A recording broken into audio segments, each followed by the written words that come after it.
Olá, queridos amigos, queridas amigas, estamos de volta.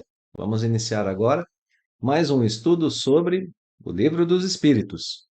Ainda estamos estudando a segunda parte do livro, essa segunda parte que tem o título Do Mundo Espírita ou Mundo dos Espíritos. Entraremos agora no sexto capítulo dessa segunda parte. Esse sexto capítulo, que por sua vez tem o título Da Vida Espírita. Comecinho desse sexto capítulo agora. Bom, estudaremos hoje as questões que vão de número 223 até a questão de número 233. Essas questões compõem o item ou o tópico desse capítulo, que tem o título Espíritos Errantes. Bem, antes de iniciarmos as nossas considerações, as nossas reflexões sobre esse primeiro tópico do sexto capítulo, nós vamos à nossa prece inicial. Então vamos todos nesse momento buscar um instante de serenidade, de tranquilidade em nossos sentimentos, em nossos pensamentos.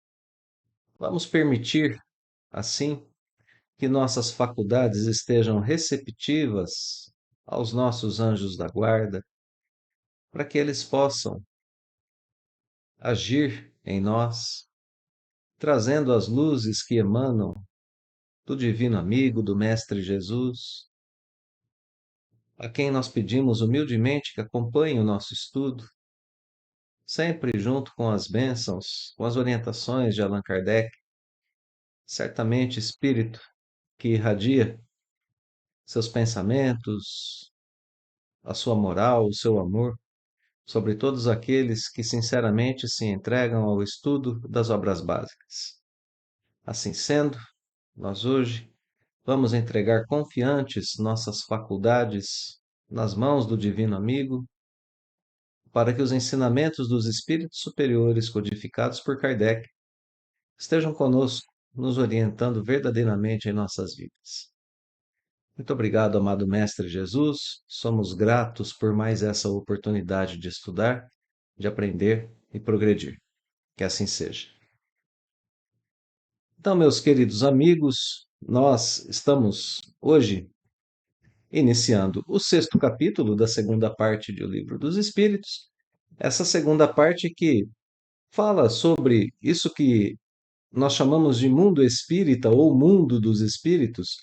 E a gente sempre gosta de lembrar que essa expressão mundo dos espíritos pode ser entendida num aspecto mais amplo e não apenas pensando no mundo dos espíritos como o mundo extracorpóreo, mas também como o mundo corpóreo. Ele também faz parte daquilo que a gente pode chamar de mundo dos espíritos, como a gente está aprendendo nessa segunda parte, não é mesmo?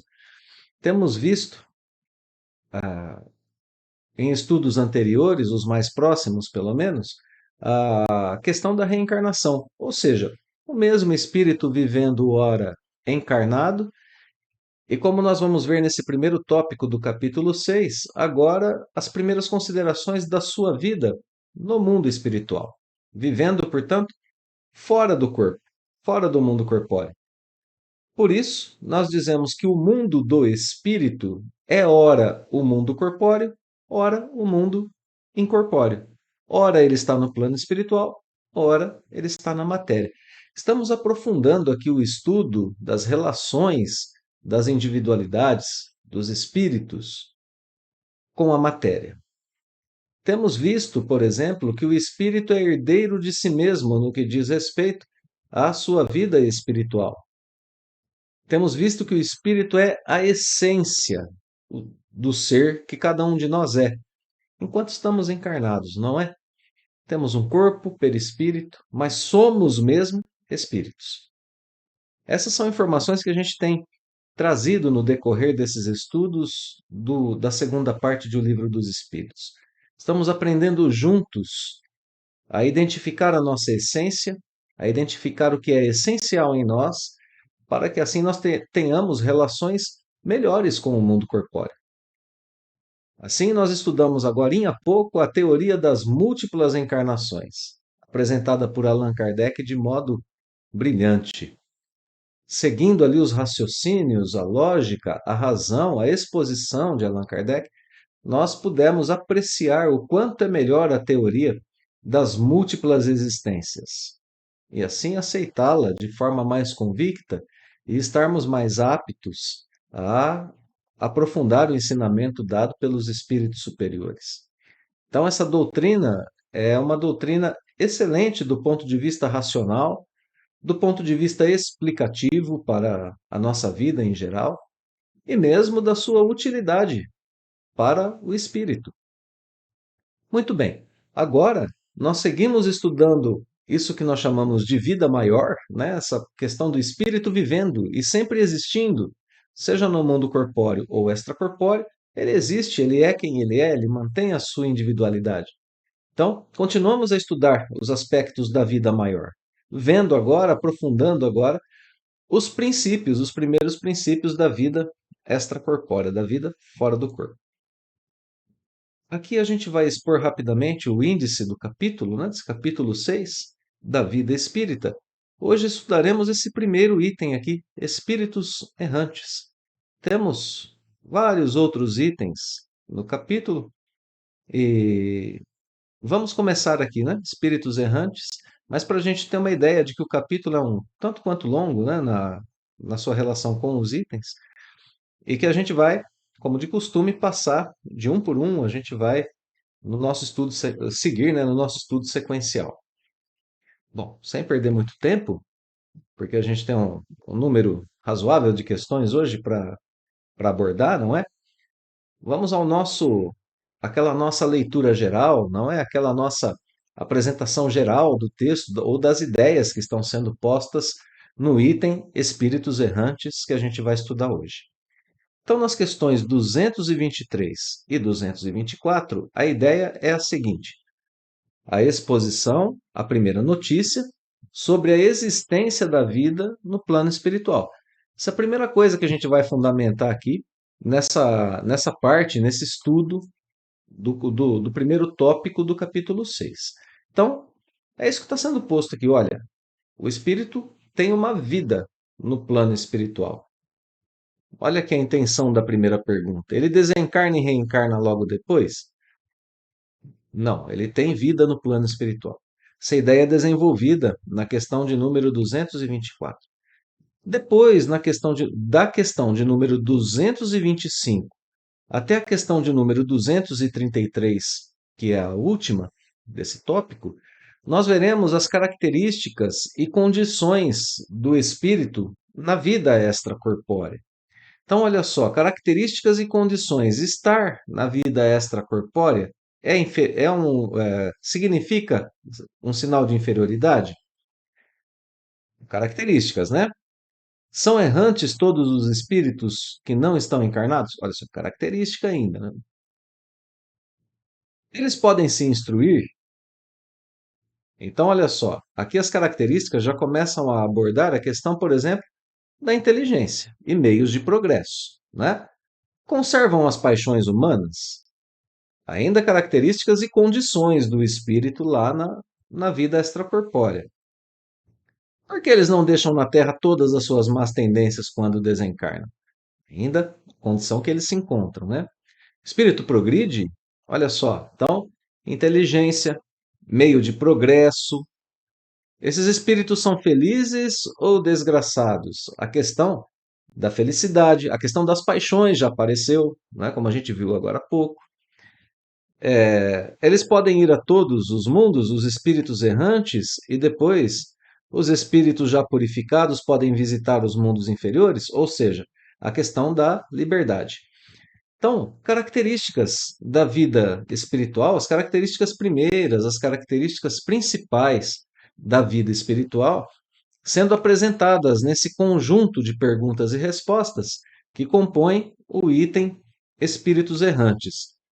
Querem lembrar um pouquinho? Para a gente ter essa visão ampla? Então, primeira coisa, apresenta-se a própria possibilidade, e se confirma, né, nas primeiras questões, a possibilidade do espírito ter relações, dele viver sem o corpo.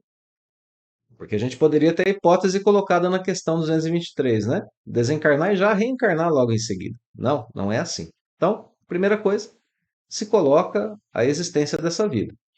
E das questões dos 225 a 233, aí se fala dessa vida mesmo, suas condições, a inteligência, como ela é desenvolvida lá, os meios de progresso, portanto, as paixões, como o espírito vai daqui para lá, a felicidade que ele tem do lado de lá, a liberdade de agir, de se locomover. Então, condições em geral da vida no mundo extracorpóreo. É um tema muito interessante para a gente, né? Para a gente poder começar a entender como é a nossa vida do lado de lá, porque todos nós para lá voltaremos em mais em mais ou menos breve tempo, né? Daqui a pouquinho todos nós estamos do lado de lá de novo e depois voltamos para cá outra vez, como temos aprendido no Livro dos Espíritos. Então vamos lá, amigos. Questão de número 223 coloca a questão a qual eu me referia agora há pouco. Bom, a gente vive aqui na Terra, desencarna, a gente sabe que tem a reencarnação, acabamos de estudar esse tópico no livro, então é lícito a Kardec iniciar esse capítulo 6 perguntando justamente isso. Como que funciona esse processo? A gente desencarna e logo na sequência a gente já volta? Ou tem um tempo em que se vive do lado de lá? Essa é a questão com a qual nós estamos lidando aqui na abertura do nosso estudo. O tempo, né? A duração. Quanto demora?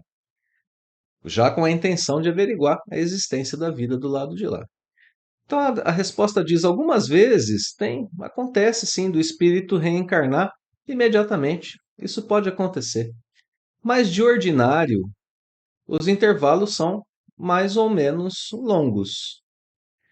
E aí Kardec apresenta para a gente um ponto de comparação para que a gente possa ter uma ideia melhor a respeito de como isso acontece. Ele vai dizer que nos mundos superiores, portanto, a comparação não é com o que acontece aqui na Terra, com espíritos como nós, mas a comparação já é dada com espíritos que já progrediram bem mais que a gente, mundos superiores.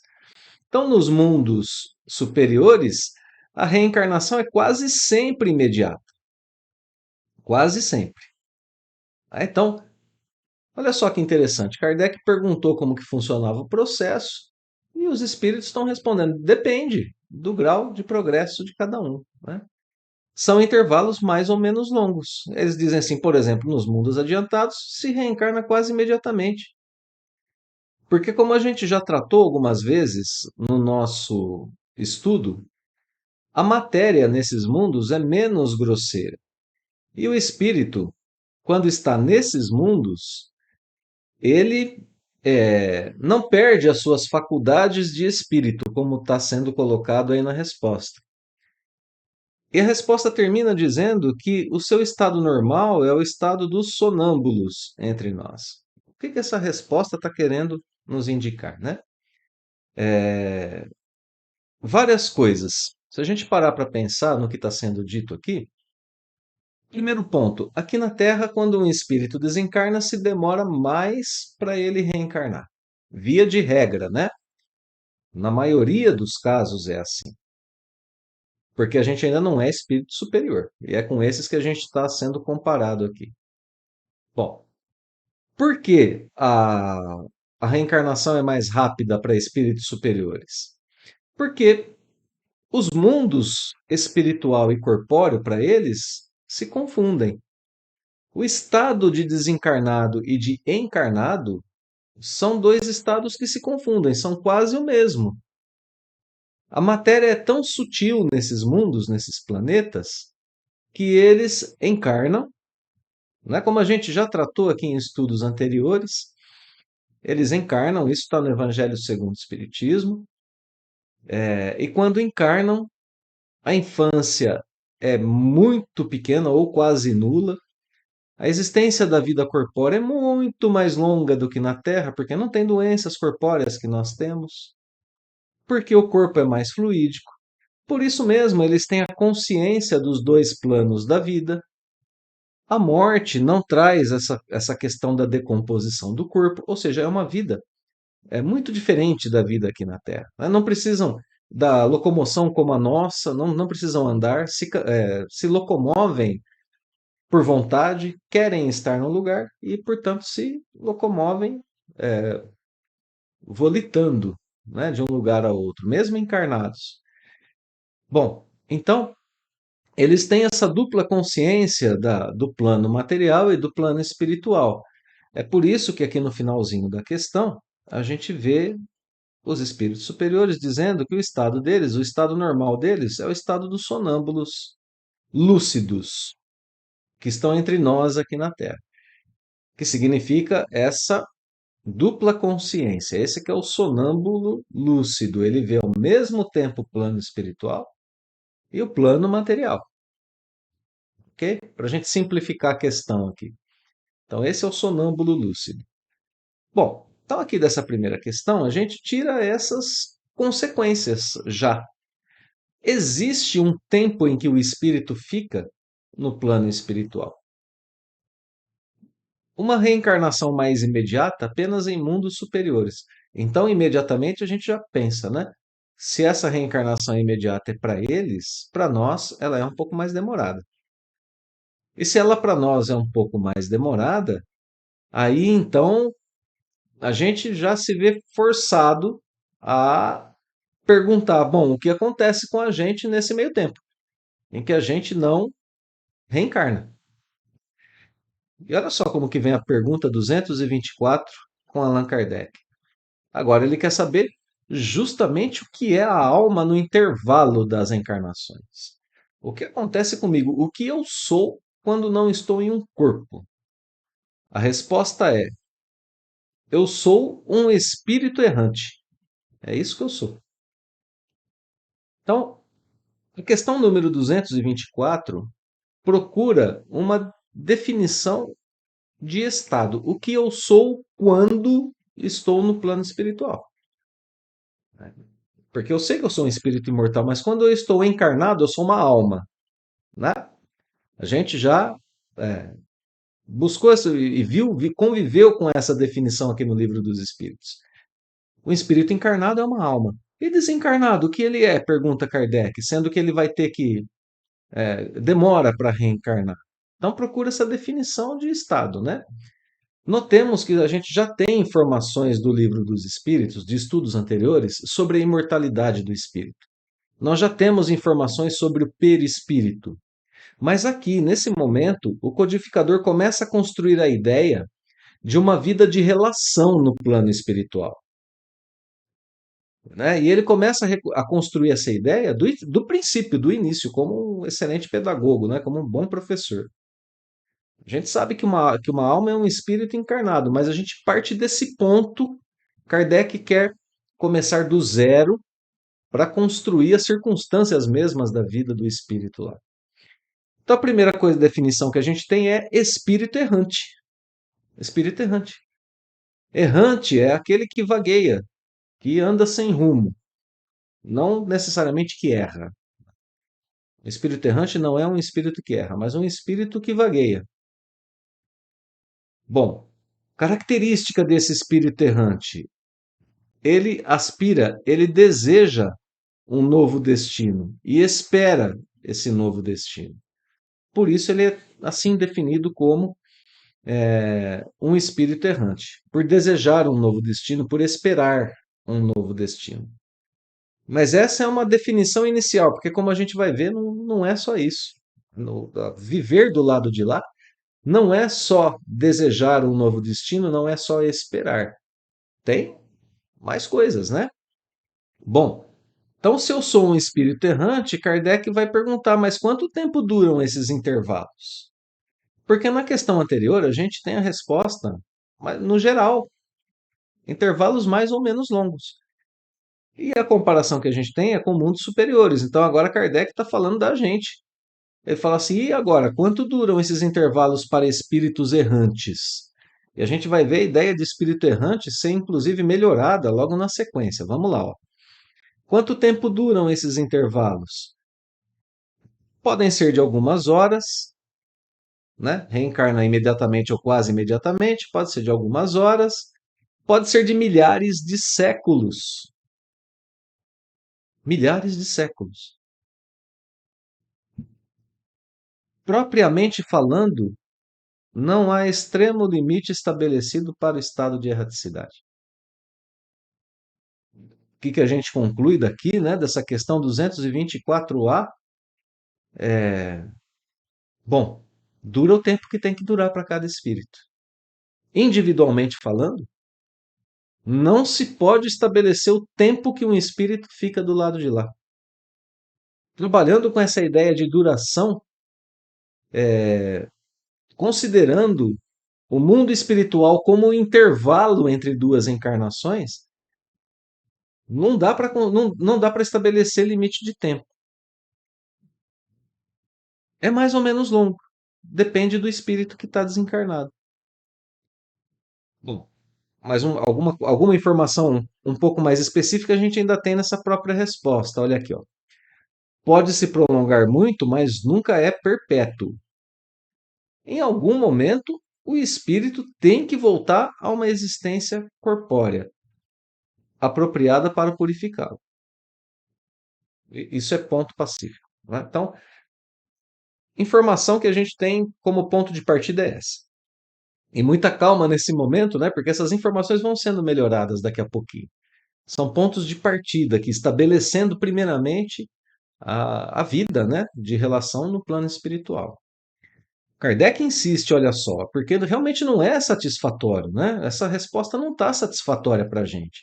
Ah, pode durar algumas horas, uma hora, pode ser imediatamente, pode demorar milhares de séculos, hum, mas nunca é perpétuo. Tudo bem, a gente já tem o princípio geral colocado aqui, né?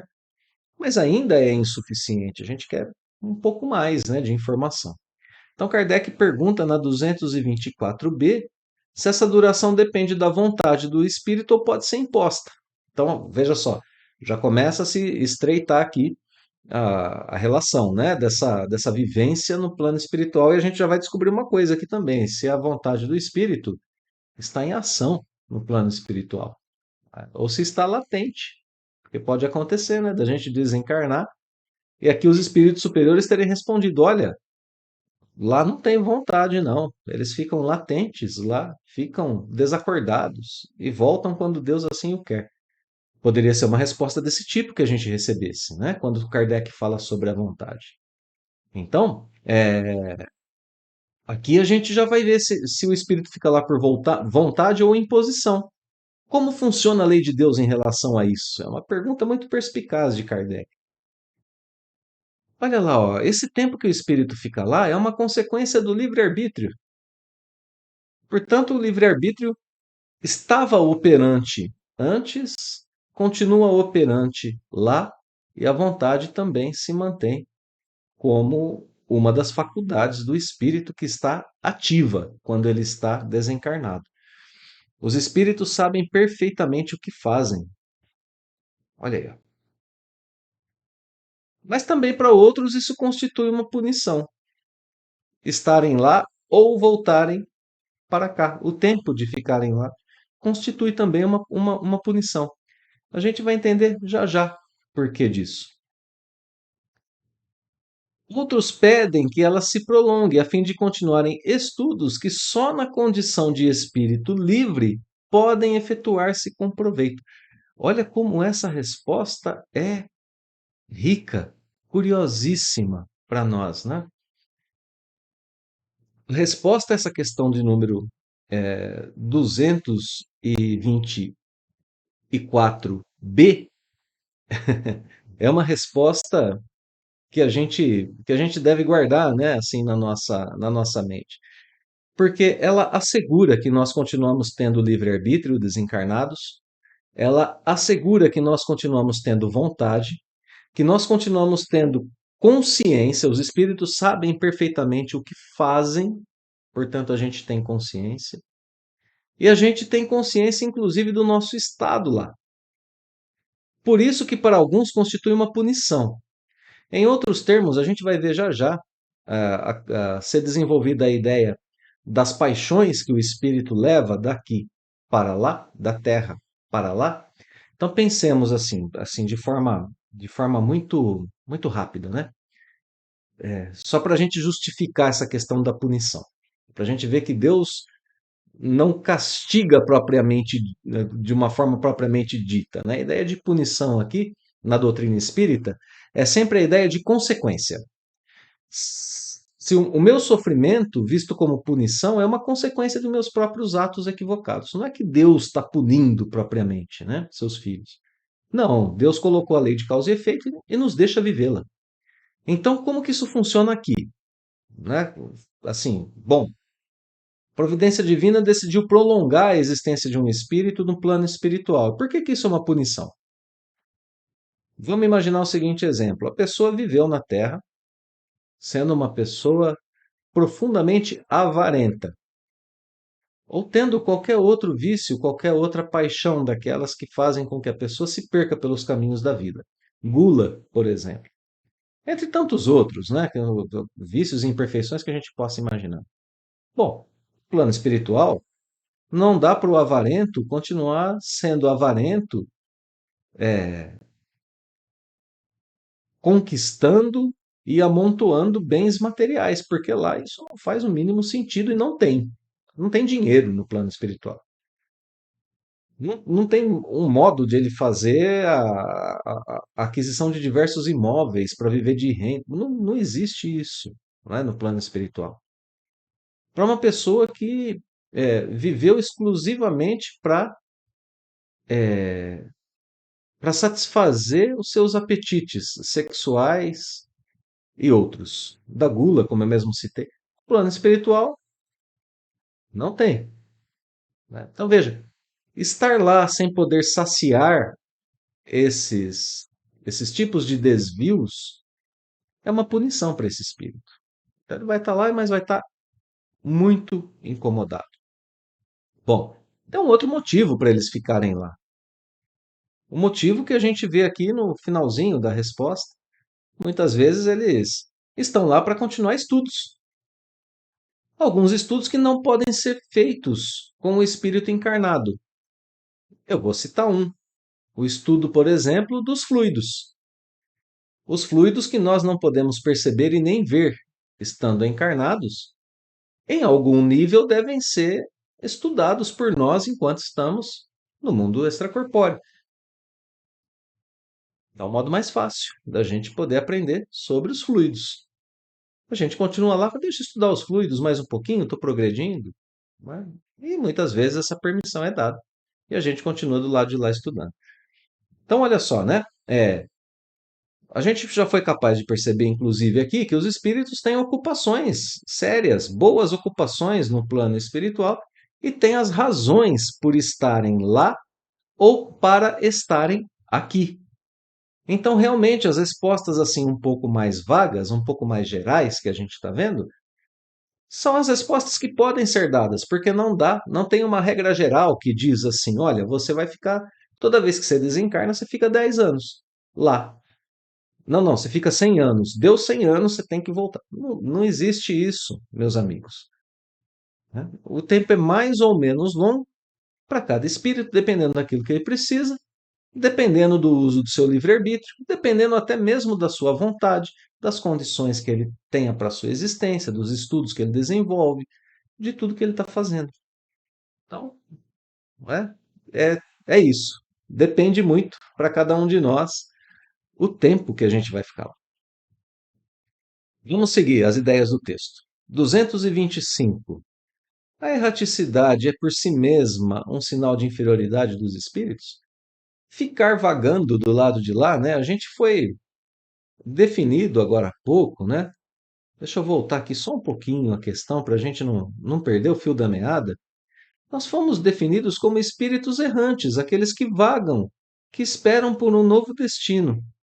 Então quer dizer que estarmos desencarnados, só por estarmos desencarnados, a gente já pode dizer que o espírito é inferior por ele, só por ele estar desencarnado?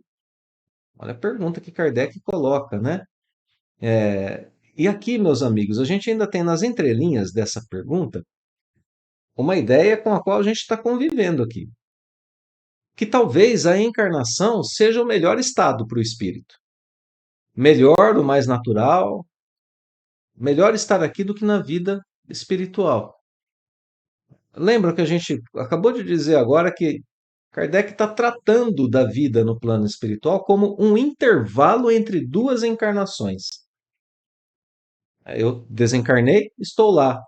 Estar lá significa apenas um intervalo entre duas encarnações. Veja que nas entrelinhas a gente tem a ideia, assim, vagando, assim, né? Uma ideia que está no ar, de que estar encarnado é melhor, de que estar encarnado é o melhor lugar. É um ambiente natural, é aqui que tudo acontece. É o suprassumo da existência do espírito. E agora Kardec pergunta isso de forma um pouco mais direta, né? Sinal de inferioridade estar desencarnado? Resposta: não, não. Há espíritos errantes de todos os graus.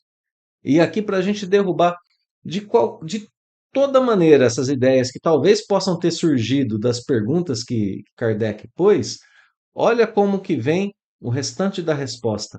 A encarnação é um estado transitório, já o dissemos. O espírito se acha no seu estado normal quando liberto da matéria. Pronto, aqui já, né? Como assim? Se os espíritos superiores já tivessem identificado uma intenção nas perguntas, né? Ou se Kardec já propositadamente coloca uma intenção nas perguntas para nos fazer refletir.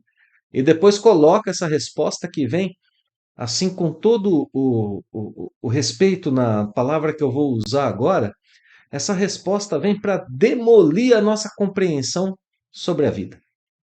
Ela vem justamente para passar um rolo compressor naquilo que a gente pensa sobre a vida. A gente acha que o melhor é aqui. Nós achamos que aqui tudo acontece. Nós achamos que não há coisa melhor para além daqui. Muitas vezes as pessoas ou se veem em dificuldade aqui na Terra e logo se desesperam. Tem uma doença que o médico informa que é uma doença terminal e a pessoa se desespera. Ter falência financeira, se desespera. Perde um afeto, se distancia de um afeto, se desespera. Por que o desespero? O desespero porque nós não consideramos isso que está posto nessa resposta da questão 225. Primeira coisa, né? Vida aqui na Terra é transitória. Ela é passageira. E como a gente viu algumas questões atrás, aqui a gente sabe mais ou menos o tempo que a gente vive. A gente tem uma boa noção. A média de vida de um brasileiro hoje está entre 70 e 75 anos de idade, salvo engano, né? Mas deve estar por aí. Não está muito longe disso. 70, 75. A nossa expectativa de vida para o povo brasileiro hoje. A gente sabe que a gente vive isso aqui. E no plano espiritual, quanto a gente vive? A imortalidade do espírito. A gente vive a imortalidade. É o nosso ambiente natural. Se a gente vai passar 300 anos, 600 anos no plano espiritual antes de reencarnar pela próxima vez, vai depender das nossas escolhas, do nosso livre-arbítrio, do nosso mérito, vai depender dos nossos esforços, do nosso estudo, da nossa vontade. Vai depender de tudo isso. Se a gente vai ficar 10 anos lá no tempo terreno, né, e voltar, vai depender de várias circunstâncias. Então, olha só, o ponto central é a vida do espírito. Esse é o ponto central. Então, diante de uma doença, a gente faz de tudo que a gente pode para ficar aqui, porque a gente aprendeu que a Terra é uma escola sagrada para nós.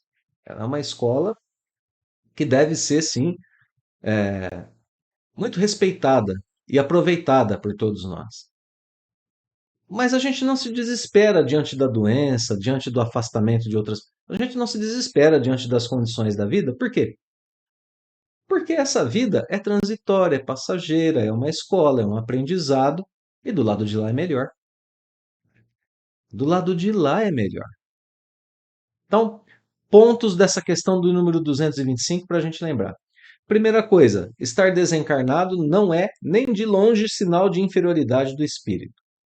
Segundo ponto, a encarnação é transitória. Natural para a gente é estar do lado de lá. Aqui é incômodo, né? Aqui nós estamos presos em um corpo de matéria densa. Então, dois pontos assim que tem que reger e tem que orientar as nossas existências aqui na Terra. Então, né, mudança assim completa na linha de pensamento humano em relação ao que de fato é a vida. A gente ter assim novos parâmetros para nossa existência, né? Espíritos errantes existem de todos os graus. Vamos acompanhar Kardec na questão de número 226 agora. Então aqui ele pergunta, quer uma melhoria, uma melhora, né, na questão da definição dos espíritos errantes. São todos os que não estão encarnados? Aqui nós estamos vendo o codificador aprimorando a definição de espírito errante, né, para que não tenha aquela ideia de serem espíritos inferiores, né? E ajustando as ideias em relação ao nosso estado na erraticidade. Todos os que não estão encarnados são espíritos errantes? Eu posso defini-los assim? Sim. Resposta, né? Sim.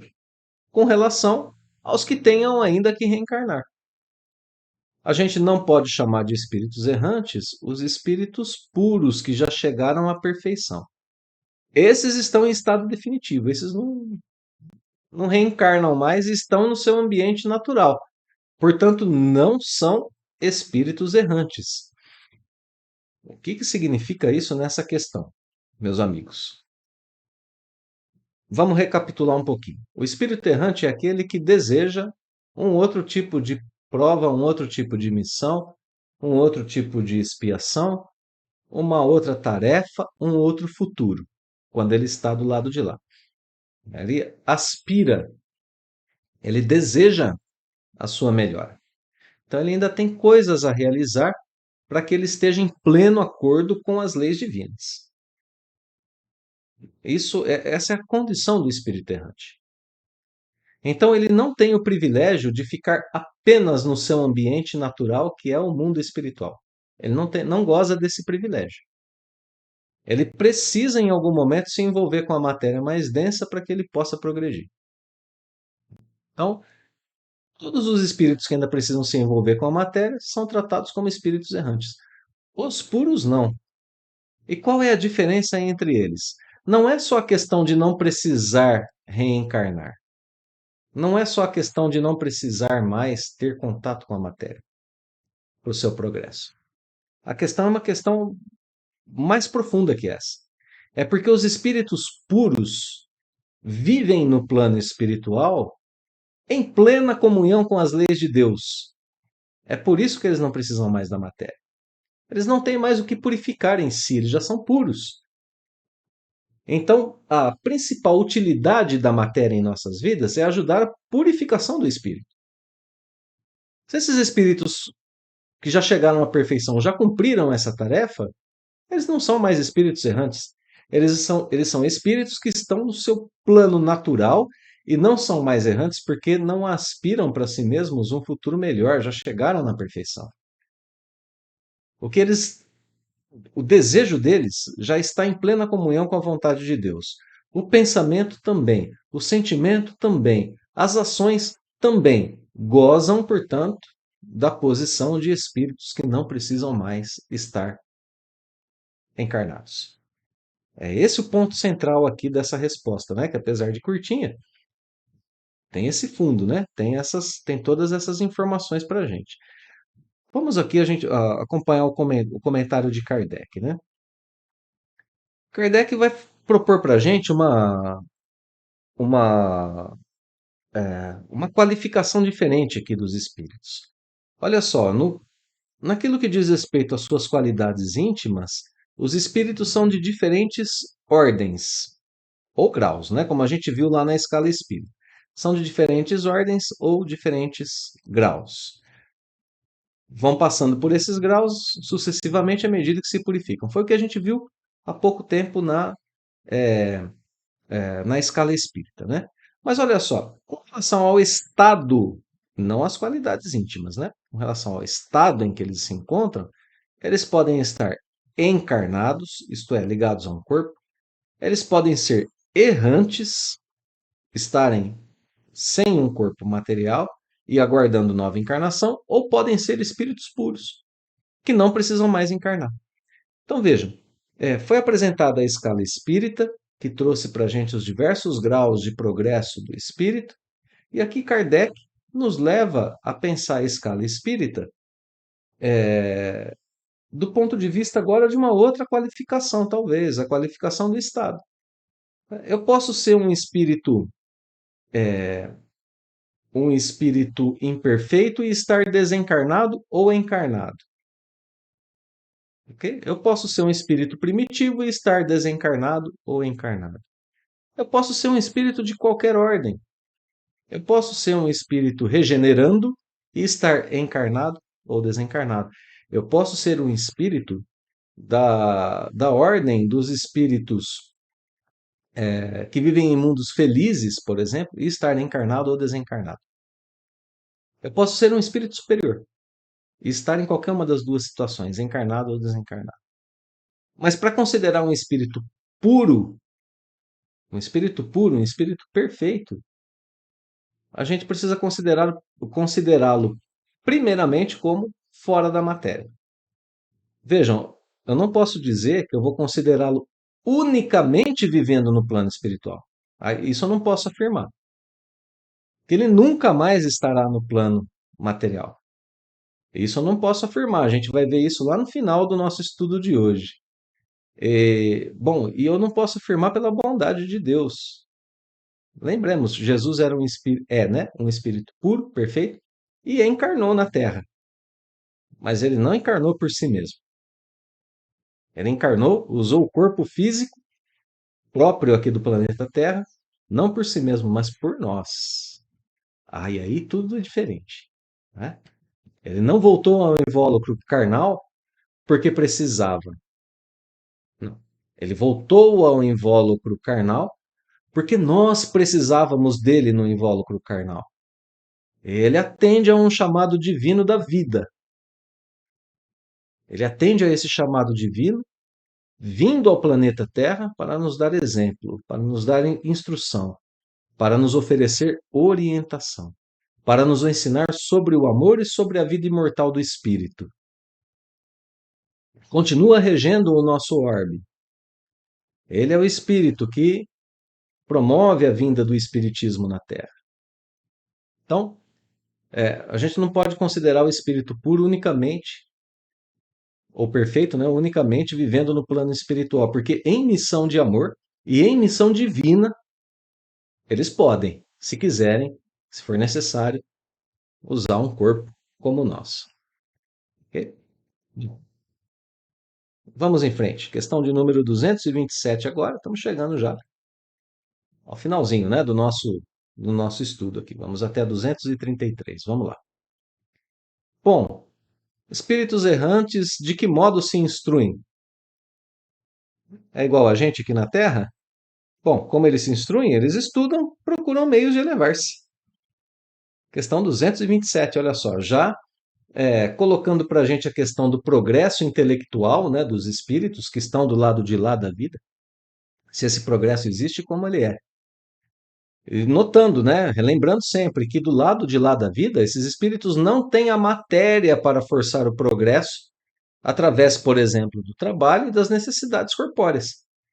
Estando encarnado, o espírito precisa exercitar sua inteligência para passar pelos níveis mais básicos da escola, para talvez ir a uma faculdade ou a um curso técnico, se especializar em alguma área, poder trabalhar, poder se sustentar. Isso na nossa sociedade, né? Numa sociedade de espíritos que não estão vivendo dentro da civilização, no mínimo eles têm que desenvolver capacidade de caça, de pesca, de busca de alimentos na natureza, de cultivo para sociedades mais elaboradas, assim por diante. Estando na carne, a inteligência é forçada ao seu desenvolvimento. Lá, no plano espiritual, não tem isso. É por isso que Kardec está perguntando, né, e como que eles fazem para se instruírem. Ora, eles estudam e procuram meios de elevar-se. Olha como segue a resposta. Eles veem, eles observam o que ocorre nos lugares onde vão, ouvem o discurso dos homens doutos, daqueles sábios, né? E os conselhos dos espíritos mais elevados, e tudo isso lhes incute ideias que antes não tinham. É assim que eles se instruem no plano espiritual, né? Porque lá tudo muda. Bom, resumo da resposta. Em parte, eles se instruem exatamente como a gente aqui na Terra. Nós também temos esses meios aqui. A gente também pode observar as coisas, a gente pode olhar, a gente pode analisar todos os lugares onde a gente vai, a gente pode ouvir o que os homens mais sábios dizem, a gente recebe instrução de espíritos mais elevados, estamos estudando essas instruções exatamente nesse momento, né? Então, tudo isso vai trazendo para a gente uma composição de ideias que antes a gente não tinha. Mas o interessante dessa resposta aqui é que aparece um grau maior de importância para a observação e a análise das coisas que acontecem ao nosso redor, que é necessária ao espírito, para o progresso dele do lado de lá. Se ele não tem a matéria a forçar o seu avanço, ele tem as suas faculdades, ele tem a sua razão, o seu raciocínio. Olha a importância do estudo que Kardec trouxe para a gente um pouco sobre a teoria das múltiplas encarnações ou da unicidade da existência. É o espírito que avalia isso no fim, né? É o espírito que avalia. Então, essa capacidade de progredir por suas próprias faculdades é algo que está em grau superlativo lá no plano espiritual. Por isso que é importante a gente começar a treinar desde aqui, essa capacidade de avaliar o que é a vida. E para a gente não deixar para avaliar tudo do lado de lá. Como, por exemplo, aconteceu numa parábola que Jesus contou, né? Jesus já nos alertou sobre isso. Na parábola do mal rico, está no Evangelho de Lucas, no capítulo 16, versículos 19 a 31. Parábola do mal rico. Jesus contou que havia um homem rico que tratava a si mesmo muito bem, mas que à sua porta ali havia um homem muito pobre chamado Lázaro, que vivia coberto de feridas. E esse homem rico nunca deu importância ao sofrimento de Lázaro, né? Lázaro pedia a ele migalhas, pedia a ele que algum alívio qualquer, e aquele homem rico não dava atenção a Lázaro. Bom, Jesus conta na parábola que eles morreram, os dois, e foram levados a Abraão. Abraão, o pai, né, do povo hebreu. Então, o rico se encontrou numa posição muito ruim no plano espiritual, que Jesus chama na parábola de inferno. A gente sabe que é uma imagem alegórica, né? Não é uma situação real, o inferno, as penas eternas. Enquanto aquele pobre, Lázaro, se achava junto a Abraão. Bom, acontece que o homem que era rico na terra pediu a Abraão piedade. E a situação se inverte. Ele pede a Abraão que permita que Lázaro molhe a ponta de um dedo na água para refrescar o sofrimento que ele estava tendo naquele momento no plano espiritual. Mas Abraão diz a ele que não. Diz a ele que não. Que do lado de lá isso não é possível, que existe um abismo entre os dois. Entre aquele que está com Abraão, representando, né, a conduta correta, a conduta reta, o reino de Deus, se a gente assim o quiser, o reino dos céus, e a conduta equivocada do homem rico que não teve amor e nem caridade pelo seu próximo na terra. Há um abismo entre os dois. E olha só, nesse momento, aquele homem que foi o mal rico pede a Abraão que mande aos seus irmãos o Lázaro, né, em espírito, para dizer aos irmãos para não fazerem o que ele fez na terra. Veja, eu estou contando apenas algumas partes da parábola. A nossa intenção aqui não é analisar a parábola, né? trazer algumas partes da parábola para a gente identificar o que está sendo posto aqui nessa questão. Porque acontece justamente isso na parábola. O homem vive uma vida terrena equivocada, longe das leis de Deus, desencarna. Essa ideia já está em Jesus, é isso que a gente queria identificar. Chega no plano espiritual e percebe que a vida não era aquilo que ele pensava. E então ele pede um certo tipo de ajuda para que outros, os seus irmãos, não passassem por aquilo que ele está passando. É a pessoa que caiu em si. É a pessoa que teve uma revelação, mas ela teve essa revelação lá no plano espiritual, né? E ela começa a sua análise, ela começa o seu estudo sobre o que é a vida no momento de sofrimento no plano espiritual. E a doutrina espírita nos preserva de tudo isso, nos dando orientações muito sólidas para a gente seguir a nossa existência, de forma a não ter que passar por situações de sofrimento, né? No plano espiritual e de uma análise que não, por causa de uma análise que não foi feita anteriormente. Vamos lá, um pouquinho mais depressa agora. 228. Os espíritos conservam as paixões humanas? Qual é a situação de quem está lá, né? Se desencarnar, deixa de ter as paixões humanas, porque afinal de contas o corpo deixa de exercer a sua influência. Que são paixões humanas? A gente já falou um pouquinho delas, né? Gula, sexo, exageros, né? Nos prazeres e tudo mais. Ah, não tenho mais o corpo, não tenho mais vontade de fazer sexo, não tenho mais vontade de me alimentar. Eu deixo aqui então minhas paixões humanas? Com o invólucro imaterial, os espíritos elevados deixam as paixões más e só guardam as do bem. As do bem, as boas paixões, né? Uma ideia aqui de paixões ruins e de boas paixões, que a gente vai desenvolver um pouco mais à frente no livro. Vamos ter paciência e guardar na nossa mente, por enquanto, a ideia de que existem boas paixões, né? Espíritos inferiores conservam essas paixões. Por isso que a gente falou agora há pouco, né? Muitas vezes estender a vida no plano espiritual é um castigo para eles, pois continuam com as paixões que tinham na Terra, em relação à sua alimentação, aos seus vícios, imperfeições, etc. Né? Se não fosse assim, eles permaneceriam à primeira ordem. Seriam espíritos que pertenceriam, perdão, à primeira ordem. Então, aqui a gente vai vendo que a gente tem consequências da nossa vida terrena a serem vividas lá no plano espiritual. Olha aqui, ó, a gente deixa o corpo, meus irmãos, mas o perispírito está conosco. O perispírito de espíritos elevados não guarda paixões, resquícios de paixões terrenas. O nosso guarda, né? Interessante isso, porque espíritos superiores já, os espíritos mais elevados já superaram essas paixões. Estão lá no plano espiritual mais conscientes, por isso deixam as paixões do lado de cá. Bom, inferiores mantêm essas paixões principalmente porque elas ficam gravadas no seu perispírito, no seu invólucro imaterial. Detalhe da questão, né? Detalhe importante. Sigamos um pouquinho, 229. Por que que esses espíritos deixam a Terra e não deixam todas as más paixões, mesmo reconhecendo que elas lhes são inconvenientes? Por que que isso não acontece? Resposta: a gente vê no nosso mundo pessoas excessivamente invejosas.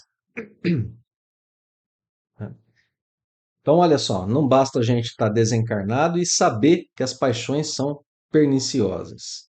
Não basta isso. Não basta. A inveja aqui é posta como um exemplo, como exemplo de uma paixão. Está inclusive além daquelas geradas pelo corpo. Essa não é uma paixão da gula, do sexo. A inveja é algo que pertence a ela está ligada a um desejo de posse, né? Eu desejo aquilo que é do outro, por isso eu tenho inveja. É um desejo. E notem que não está ligado às coisas materiais, porque eu posso desejar a inteligência do outro, que não é algo material. Então ela está além das coisas geradas pelo corpo e transcende também o limite das coisas corpóreas. Olha só. posso ter inveja de conhecimento, posso ter inveja de várias coisas, né? Então, não basta eu estar fora do corpo para vencer essas coisas, e nem saber que é ruim ter inveja para vencer. Olha aqui o que a resposta diz: acompanha os que da terra partem, sobretudo aqueles que alimentaram paixões bem acentuadas. Alimentaram. Essa palavra aqui é essencial para a gente entender por que a gente desencarna e continua tendo más paixões, porque a gente alimenta essas paixões em nós. Grava essas paixões em nosso invólucro imaterial, no nosso perispírito, e portanto carregamos conosco. Por isso, né? É, em alguns momentos, esse espírito entrevê a verdade, que assim lhe aparece como para mostrar-lhe o bom caminho. Então vejam, aqui a ideia, meus amigos, de que, mesmo estando no plano espiritual, nós temos obrigatoriamente um caminho de progresso a ser trilhado. Não é porque desencarnou que santificou. Não é porque desencarnou que superou todas as dificuldades. Não. Então, a vida aqui na Terra é uma vida para nós de educação, em todos os sentidos. É aqui que nós educamos as nossas más tendências, é aqui que nós educamos os nossos vícios, as nossas paixões, para que quando a gente volte ao plano espiritual, a gente esteja suficientemente liberto delas a ponto de podermos desfrutar da liberdade do corpo físico. Nós temos grupos mediúnicos que atendem pessoas que desencarnaram por enfermidades. E olha só, a pessoa já está sem o corpo lá no plano espiritual, mas ela diz que ainda sente dor na região em que ela tem a doença. Muitas vezes não sabe que desencarnou ainda, né? Olha, me dói aqui o estômago, me doem as costas. Eu tenho uma doença no intestino, eu tenho uma doença na próstata e assim por diante, né? Então é preciso fazer um tratamento fluídico com aquele espírito, buscar a melhora dele, para que depois, futuramente, ele tenha a consciência da desencarnação e para que se veja livre de uma dor que, olha só que curioso, não depende mais de uma dor que não tem mais corpo. A dor é própria do corpo físico, nosso corpo terreno. O espírito desencarnou, nem sabe que desencarnou. Continua sentindo dor porque aquele é um estado mental, não porque ele tem corpo. Bastaria que ele tivesse a consciência da desencarnação, a consciência da vida espiritual, para que aquilo não doesse mais, para que ele não tivesse mais a doença, para que pudesse passar o tempo necessário no plano espiritual vivendo bem, desfrutando de estar lá, estudando, progredindo, amando, né, conhecendo as belezas do plano espiritual ou revivendo as belezas do plano espiritual. Importante para a gente, né, pensar nessas questões aqui. Questão de número 230. Então, isso quer dizer que na erraticidade o espírito progride? Qual que é a condição de progresso lá? Né? Tem progresso lá no plano espiritual? Ah, sim, ele pode melhorar-se muito. Depende de dois fatores: da sua vontade e do desejo que tem de conseguir melhorar-se. Pronto, olha aí. Ó. De novo, no plano espiritual o que vale são as nossas faculdades. É isso que vale lá. É isso que conta. Existência corporal é que põe em prática aquilo que ele aprendeu lá. Pronto. Então, lá na erraticidade, o espírito tem condição, sim, de estudar gradativamente as leis, ele tem condição de conhecê-las melhor, de despertar seu interesse por elas, de examinar a própria consciência. Consciência, né, de todos nós é um livro sagrado, diz o espírito Miramês, em cujas linhas Deus escreve o estatuto que devemos respeitar, procurando vivê-lo. Então é isso que o espírito faz. Ele examina a sua consciência, trava relações, examina suas atitudes na terra, seus vícios e imperfeições, ele examina tudo isso. Quando ele tem maturidade para isso, né? Quando ele tem conhecimento para isso, quando ele pode realizar com proveito todo esse progresso, né? E quando não pode, então reencarna mais rápido e volta a viver na Terra as experiências que são ali como que impostas a ele para o seu progresso, né? Vamos lá. 231. Os espíritos errantes são felizes ou infelizes? Bom, mais ou menos conforme seus méritos. Já dava para a gente suspeitar dessa resposta, né? Qual é o estado espiritual deles lá? Depende do que eles fizeram até aquele momento. E notem que não só na encarnação passada, mas em toda a sua história espiritual, né? História multimilenar, seu patrimônio espiritual. Então a resposta traz para a gente a questão do mérito, a questão das paixões, sofrem pelas paixões que conservaram e cultivaram, alimentaram, como a gente viu agora há pouco, ou então são felizes, conforme se desmaterializaram, conforme progrediram no quesito consciência da vida espiritual, consciência de uma vida moral, observando as leis de Deus. Isso vai trazer a eles mais felicidade. Lá, na erraticidade, né? Esse espírito percebe o que lhe falta para ser mais feliz. Então, é uma questão de despertar de consciência, né? Percebe o que faltou nas suas vidas terrenas. Acontece que nem sempre ele pode reencarnar como gostaria. E isso, de novo, representa para ele uma punição. Então, ainda consequências das escolhas do espírito durante sua vida, né?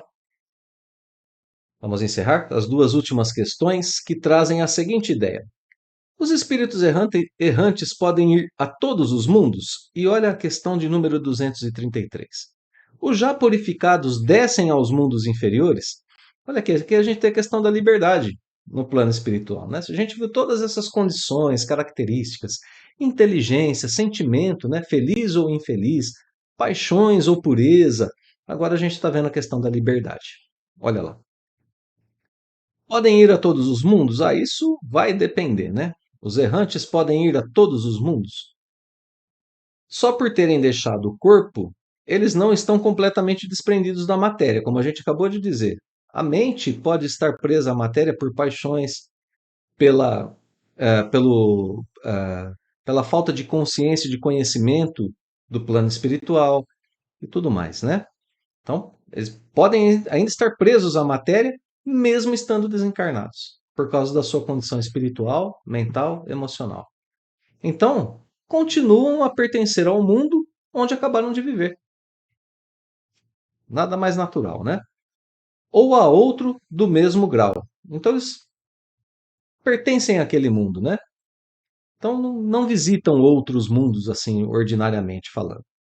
A menos que durante a vida se tenha elevado. Aí, né, aí já é uma outra situação que eles vão viver. Pode, no entanto, ir a alguns mundos superiores na qualidade de estrangeiro. Pode fazer uma visitinha para ver como é um mundo superior, inclusive para se sentir incentivado a progredir para fazer parte daquele mundo, né? Então, essa é uma situação que pode acontecer. Situação diferente, e os espíritos já purificados vêm aos mundos inferiores com frequência. Para quê? Para auxiliar o progresso desses mundos. A não ser assim, esses mundos estariam entregues a si mesmos, sem guias para dirigi-los. E a gente acabou de fazer agora há pouco uma referência a Jesus visitando o planeta Terra, e certamente a gente teve outros espíritos, não do porte de Jesus, mas espíritos de um grau de evolução e de progresso bastante interessante a visitar o nosso orbe para que a gente pudesse progredir. Então, isso retrata para a gente a bondade de Deus em cuidar de nós aqui, habitantes do planeta Terra, né? Não nos deixarmos entregues à nossa própria sorte. Enviar espíritos com condições de nos fazer progredir. Isso é importantíssimo para a gente lembrar, né? Estamos sendo cuidados por Deus o tempo todo e temos recursos para o nosso próprio progresso. E até esse consolo que a gente viu aqui na questão de número 232, né? Quem sabe uma hora a gente, do lado de lá, Não somos convidados a conhecer um mundo feliz, talvez um mundo celestial, a percebermos como são esses mundos e assim sintamos, né, esse grande incentivo para a gente poder progredir mais rapidamente e fazer parte desses mundos. Bem, meus amigos, desse estudo de hoje, a gente tira algumas informações importantes. O espírito continua vivo, individual e progredindo no plano espiritual. A vida do lado de lá é a principal, a primeira vida e a mais importante. É por ela e em favor dela que vivemos todo o restante de nossas vidas. Outro ponto interessante e importante: não há rompimento entre os dois lados da vida. Continua o espírito a ser quem ele era enquanto encarnado, com a mesma necessidade de progresso. Portanto, a felicidade que nos acompanha para o lado de lá é a felicidade que aqui na Terra nós construímos. Então, nos esforcemos, né, para construir a nossa felicidade através do nosso progresso, através do nosso progresso espiritual. O grau de liberdade no plano espiritual depende do nosso progresso realizado.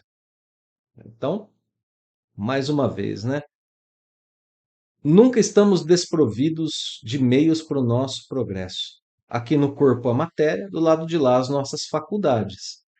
Então que nós saibamos usar bastante para que a gente purifique as nossas faculdades, nos libertemos cada vez mais da matéria, para que a gente possa viver uma vida melhor do lado de lá e com mais proveito, com mais progresso.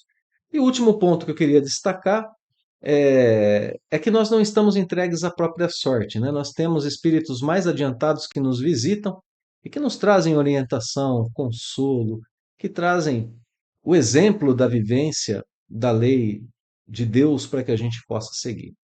A bondade de Deus, portanto, é notável, a cada um conforme as suas obras, porém, com o auxílio superior e todas as condições necessárias para que cada um de nós consiga progredir. Muito obrigado, meus queridos irmãos, minhas queridas irmãs, pela companhia em mais um estudo. Eu deixo, como sempre, o meu abraço fraterno. Espero que tenham gostado do estudo de hoje, que tenha sido proveitoso, que tenha despertado, né? Que a gente possa despertar junto, aumentar os nossos horizontes, expandir os nossos horizontes, melhorar as nossas ideias, sermos pessoas mais tranquilas por considerarmos o plano espiritual e mais perseverantes para procurar viver a nossa vida em função de uma vida melhor no futuro.